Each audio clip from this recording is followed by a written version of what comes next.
Então, vamos lá, meio atrasadinho hoje, quase na semana, né, que eu devia ter colocado esse vídeo no YouTube, mas eu tive muitos problemas aqui, não deu, mas isso não significa que nós não vamos estudar, fazer o estudo 12 de Lucas, está em Lucas 6. Então, quem pegou as perguntinhas, já respondeu, bora conferir, e quem não pegou, aprenda agora, tá? Então, nós estamos no Evangelho de Lucas, capítulo 6, versículo de 20 a 49, tá? Nós vamos pegar só esse trecho hoje, e vocês vão ver que já dá para pegar coisa pra caramba. Então, vamos lá. A primeira pergunta diz o seguinte: Jesus agora começa o Sermão do Monte. Você sabe o significado de cada item que Jesus relaciona? Bom, quem está acompanhando o estudo com a gente já tem um tempo, sabe que nós falamos muito esmiuçadamente no estudo de Mateus, porque Mateus explica muito bem. Mateus copiava todos os discursos, sabe? Então é muito legal, porque ele dá mais ênfase a tudo, ele prestava muita atenção. Acho que é por isso que na série The Chosen, eles colocam o Mateus como autista, porque não estou dizendo que ele era autista, tá? Não estou. Isso é uma alusão a porque é tão metódico, o negócio é tão bem feito, que é coisa de perfeccionista. Então, alegoricamente, colocaram na série que Mateus era autista, mas nós não sabemos disso, mas só que é muito bem detalhado. Então, nós vemos tudo isso aí, Lucas dá só uma passada por cima. Então, nós vamos ver o que realmente Lucas está falando, tá? Então, Jesus começa o Sermão do Monte e vamos lá ver o que cada item relaciona. Então, Lucas 6, versículo 20, começa. Então, olhando ele para seus discípulos, disse-lhes: bem-aventurados vós os pobres, porque vosso é o reino de Deus. Então, vamos lembrar que bem-aventurado quer dizer mais que feliz. Então, é o cara que está numa situação de regozijo, tá? Então, ele é bem-aventurado, ele é mais que feliz, os pobres. Então, nós vamos ver que aqui a pergunta vem depois, assim, o que é que Jesus quer dizer com os pobres? Aqui está falando, se você for olhar lá no original, diz que o pobre, a palavra original é dependente, tá? Não é pobre, é dependente, aquele que não tem nada e depende totalmente do outro. Então, Jesus está falando isso. Bem-aventurados os pobres, porque vosso é o reino de Deus. Então, vamos trocar. Bem-aventurados os dependentes do Senhor, porque eles têm o reino dos céus. Vamos lá. Bem-aventurados vós os que têm de fome e sereis fartos, tá? O que é o fome? Fome de justiça. É fome e sede de justiça, tá? Bem-aventurados os que choram. O que seriam os que choram? Os que lamentam em cima de catástrofe. Então, os que choram vai sorrir. Por quê? Porque havereis de sorrir. Por quê? Porque no final dos tempos, no fim do livro, dá tudo certo. O mocinho vence no final, tá? Então, vamos lá. Bem-aventurados quando os homens vos odiarem e quando vos expulsarem de sua companhia, vos injuriarem e rejeitarem o vosso nome como indigno por causa do Filho do Homem. Aqui nós temos que pegar, porque é o seguinte, tem muito crente que é um cara tão chato que as pessoas discriminam. Não é esse tipo de perseguição que Jesus fala aqui. Tanto que diz que a igreja de Atos, ela crescia porque ela contava com a simpatia de todo o povo. Então, não tinha aquele pessoal sentado em cima da sua santidade, não tinha o porteiro do Santo dos Santos, né, na igreja de Atos. E aqui, ele está falando, bem-aventurados sereis quando vos odiarem por meu nome. Não é porque você está chamando o outro de pecador, porque você está com uma linha muito dura, você vê o pecado do outro maior do que o seu, e é por isso as pessoas se injuriam contigo. Não é isso. Jesus está falando daqueles que foram perseguidos por amor ao seu nome, tá? E aí no 23, regozijai-vos naquele dia e exultai, porque grande é o vosso galardão nos céus, pois dessa forma procederam com seus pais, com os profetas. Os profetas, se você ver, todos foram perseguidos. Todos, sem exceção. Então, eles foram perseguidos, nem por isso eles eram chatos, nem por isso eles eram soberbos, tá? Então, bem-aventurado aquele que proceder de acordo com a palavra. Aí, vamos lá. Pergunta 2.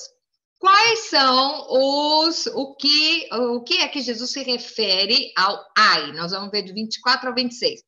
Mas ai de vós os ricos, porque tendes a vossa consolação. O que é isso aqui? Não é que o rico não é salvo. Vamos jogar essa teologia da pobreza fora. Essa doutrina da pobreza não é bíblica. É um subterfúgio que foi criado na Idade Média para que a igreja e o Estado eram ligados. Então, o que acontece? O Estado precisava adquirir terras. Então, dizia que ser pobre era uma virtude. Aí você tem alguma coisa, você doa para a igreja. Então, porque a igreja era intimamente ligada com o Estado. Então, não é isso que a gente está se referindo, tá? O que é que fala aqui? O rico, porque ele tem a vossa consolação. É aquele que acha que só o dinheiro basta. Existem pobres que são avarentos, e existem ricos que são simples. Aqui não estamos falando de posses, estamos falando os ricos que eles acham, aquelas pessoas que acham que toda a sua consolação está no dinheiro, acham que ele nunca vai precisar de nada porque ele tem dinheiro. E nós sabemos que isso não acontece. Então, vem aqui, ó. Ai de vós, os que estáis agora fartos, porque vireis a ter fome. Ai de vós, os que agora rides, porque haveis de lamentar e chorar. Ai de vós, quando todos vos louvarem, porque assim procederam seus pais com os falsos profetas. Então, ele fala, os ais aqui, ele está falando da pessoa que é dependente de si mesmo. E quando você é dependente de si mesmo, é temporário, porque nada dura, nada dura. Se você tem uma riqueza e, de repente, você fica doente, aí você vê que mesmo toda a grana do mundo, você é um nada.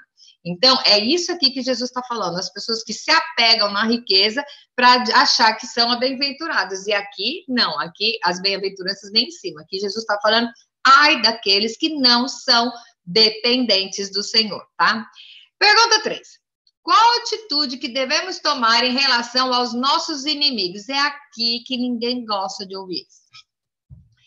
Digo-vos, pois, versículo 27 a 30. A vós outros que me ouvis, amai os vossos inimigos, fazei o bem aos que vos odeiam. É muito fácil você agradar quem te agrada. Agora, aquela pessoa que te faz mal, é fácil você amar a ele, e amar é fazer o bem. É fácil? Não, não é. Então, vamos lá. Bendizei aos que vos maldizem, orai pelos que vos caluniam. Ao que te bate numa face, oferece-lhe também a outra. E ao que tirar a tua capa, deixa-o levar também a túnica. Gente, vou falar para você. Quero ver quem é que em sã consciência diz que consegue agir assim.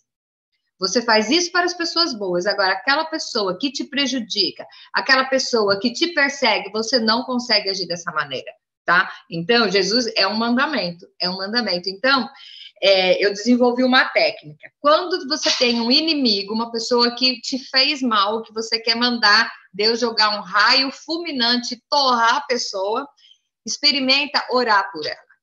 Quando você começa a orar, você começa a se colocar no lugar, a entender o que levou aquela pessoa a fazer isso. Então, por isso que Jesus fala, bendizei os que vos maldizem e orai pelos que vos caluniam. Não é fácil, mas treina. Treina, é uma questão de exercício. Ora mesmo com raiva, mas ora. Porque quando você está orando para uma pessoa, você vai colocar aos pés do Senhor as características. Então, vamos dizer que você vai contar para Deus, não precisa contar, mas a gente acaba contando para Deus o que ele tem. Aí você começa a entender o que, de repente, ele também, por pior que seja, ele é assim porque ele precisa da misericórdia do Senhor, tá? Ao que te bate numa face, oferece-lhe também a outra. E ao que tirar a tua capa, deixa levar também a túnica. Ai, mas eu não consigo. Vai orar. Vai orar. Dá tudo o que te pede. E se alguém levar o que é teu, não entres em demanda. Como quereis que os homens os façam, assim fazei-o vós também a eles. Aqui é a chave, é o segredo que Jesus faz, o resumo de todos esses ensinamentos, tá?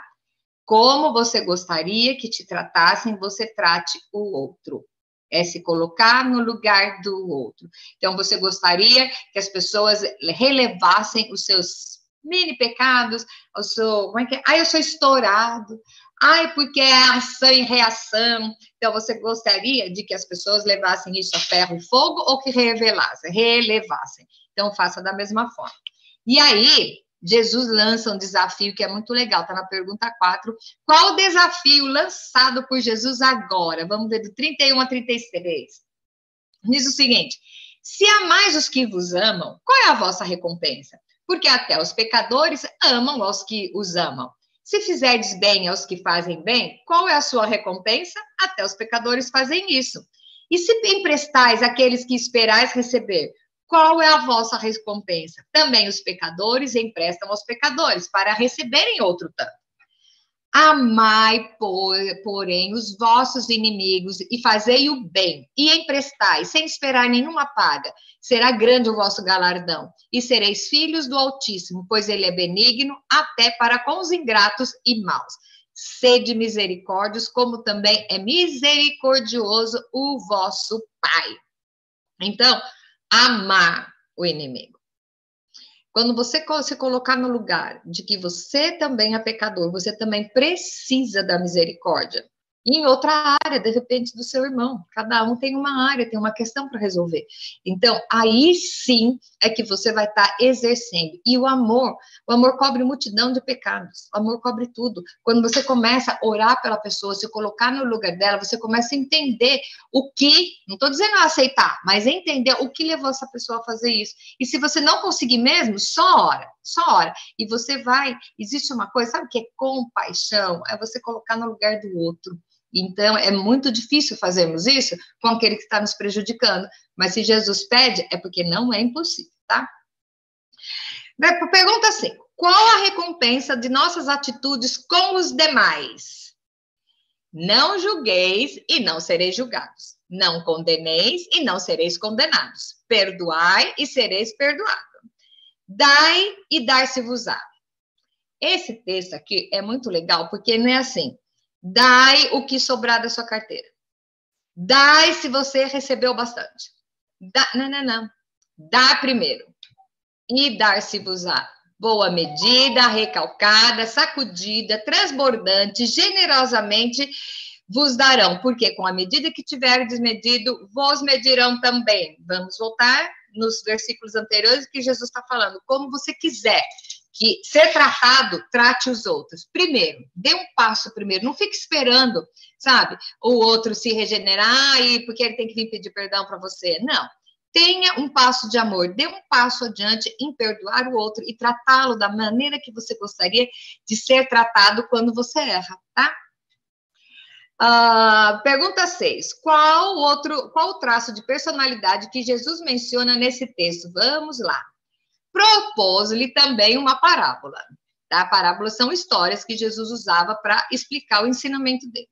Pode, porventura, um cego guiar a outro cego? Não cairão ambos no barranco?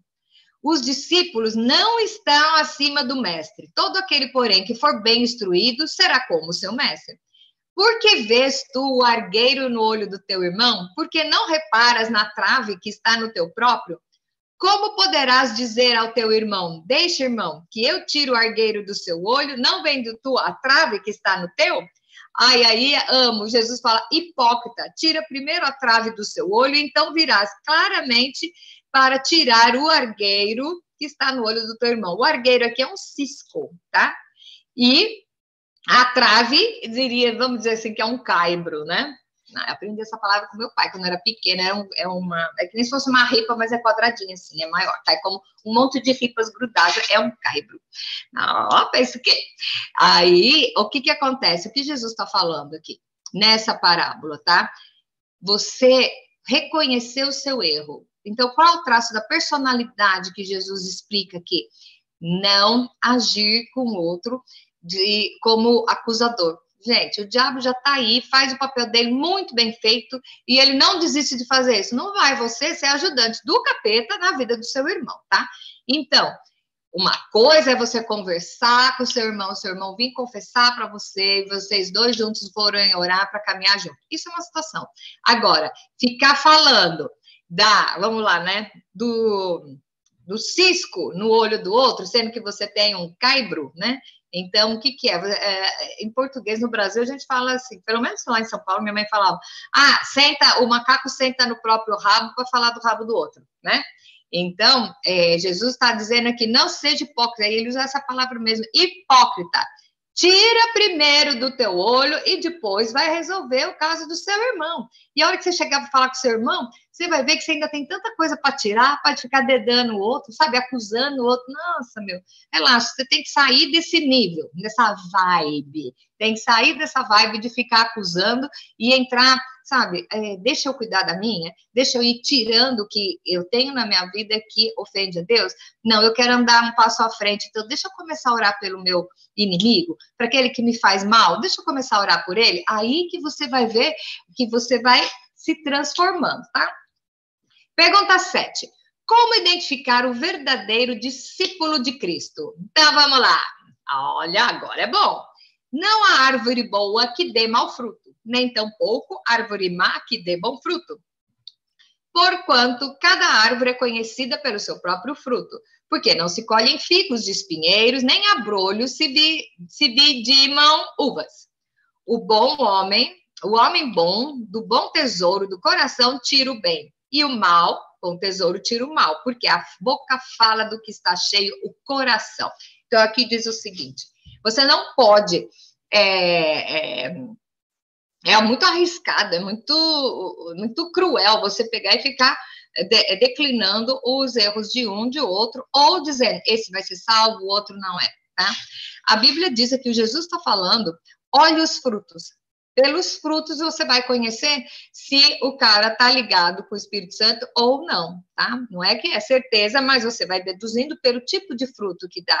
E aqui ele fala, o bom tesouro é guardado no coração. Então, uma pessoa que fala coisas boas, é porque ela tem coisas boas no coração dela, mas se ela só pragueja, é porque ela tem só pragas no seu coração, porque a boca fala do que está cheio o coração. Então, já é mais uma dica para você reconhecer a posição do outro e a sua, né? Qual é a sua posição no lugar dele, né? Vamos lá, pergunta 8. Temos aqui 2 tipos de homem. Como você avaliaria o comportamento de cada um dos dois? Então, vamos lá. Por que me chamais Senhor, Senhor, e não fazeis o que vos mando? Todo aquele que vem a mim e ouve as minhas palavras e as pratica, eu vos mostrarei a quem é semelhante. É semelhante a um homem que, edificando uma casa, cavou, abriu profunda vala, lançou o alicerce sobre a rocha e, vindo a enchente, arrojou-se o rio contra aquela casa e não pôde abalar, por ter sido bem construída. Tá? Então, uma casa bem construída, pode vir o vento que for, pode vir a tempestade que for, que ela foi construída na rocha. E aí ele fala, mas o que não ouve, esse é o que ouve a palavra do Senhor e pratica. O que não ouve é semelhante ao homem que edificou uma casa sobre a terra, sem alicerces, e arrojando-se o rio contra ela, logo desabou, e aconteceu que foi grande a ruína daquela casa. Então, aonde nós temos que construir aqui a nossa casa, ele está falando da nossa vida. Você está construindo a sua vida com raízes fortes, com raízes boas, que pode vir o vento que for, você vai estar firme. Então, o estudo de hoje, ele enfatiza exatamente essas coisas. Primeiro, como eu amo o meu irmão. Se eu amo ao ponto de não julgar, de tratar bem. O meu inimigo, eu consigo orar pelo meu inimigo, e eu sei que eu não quero ser julgado, então eu também não vou julgar o meu irmão, tá? Porque se Deus é misericordioso comigo, se ele limpou, pagou, curou os meus pecados, ele fez com o outro também, sabe? Então, onde é que você tá, né, ô cabeção? E aí vem como identificar o verdadeiro pelos frutos. Pelos frutos você vai conhecer qual é o tipo de relacionamento que ele tem com o Espírito Santo, tá? E aí depois nós vemos aqui os 2 homens que era aquele que construiu e tinha um alicerce forte na sua casa. Ventos, todos nós vamos sofrer, tá? Nós estamos vivendo os últimos dias, nós estamos vendo, quem estuda o Apocalipse sabe que o tempo está no final, e nós estamos vendo com os nossos olhos, tá? As coisas acontecendo. Então, vai vir perseguição? Vai. Vai vir problema? Vai. E eu te pergunto, como está a sua fé? Você ainda continua acreditando que Deus tem o melhor para você? Mesmo que aconteça uma tragédia, na sua vida, uma tragédia dentro da sua casa, se você está firme, tem consciência de que a sua vida nas mãos dele está no melhor lugar que poderia estar, até as provações, as lutas, você vai saber que tem um propósito para isso. Deus está te cuidando. E você vai saber que se você não tivesse ligado com ele, como será que ia acontecer o seu comportamento na frente das tempestades da vida, né? Nós temos tempestades, nós temos lutas, e daqui para frente vai vir cada vez mais. Então, é aí que nós temos que dar frutos daquilo que nós estamos, porque a Bíblia fala que da boca fala o que está cheio o coração. O que você está colocando dentro do seu coração? A amargura contra o irmão, ódio quanto o outro, o meu inimigo fez isso, você está guardando amargura, ou você já está no ponto de ter tanto amor dentro do seu coração que você começa a transbordar desse amor, e transbordando desse amor, você pode transformar o seu inimigo no maior amigo, porque ele pode ser tocado com o seu amor, e o amor cobre multidão de pecados. Isso é Bíblia. Então, é um texto super curto, com muitas lições para a gente guardar, tá? E eu quero deixar isso com você. Como eu posso construir a minha vida na rocha? Como eu posso? Então, é estudando, orando, estando em constante intimidade com o Senhor, e vai orando e estudando a Bíblia. Ai, mas eu já estudei esse livro, eu já sei tudo. Volta e estuda de novo, porque a palavra viva, a palavra da Bíblia, ela é viva, é eficaz, ela é dinâmica, ela sempre se renova a cada manhã. Então, comece a alimentar a árvore do bem de dentro do seu coração. Começa a aquecer o amor ao próximo. Começa a cultivar o amor ao próximo. Quando você amar o próximo, você não vai odiar, não vai julgar, e quando vier a tempestade, você está firme. Quem sabe até o seu antes inimigo vai voltar a ser o seu parceiro nessa caminhada, tá bom? Beijo grande para vocês, até a próxima semana. Vamos no próximo estudo. Tchau!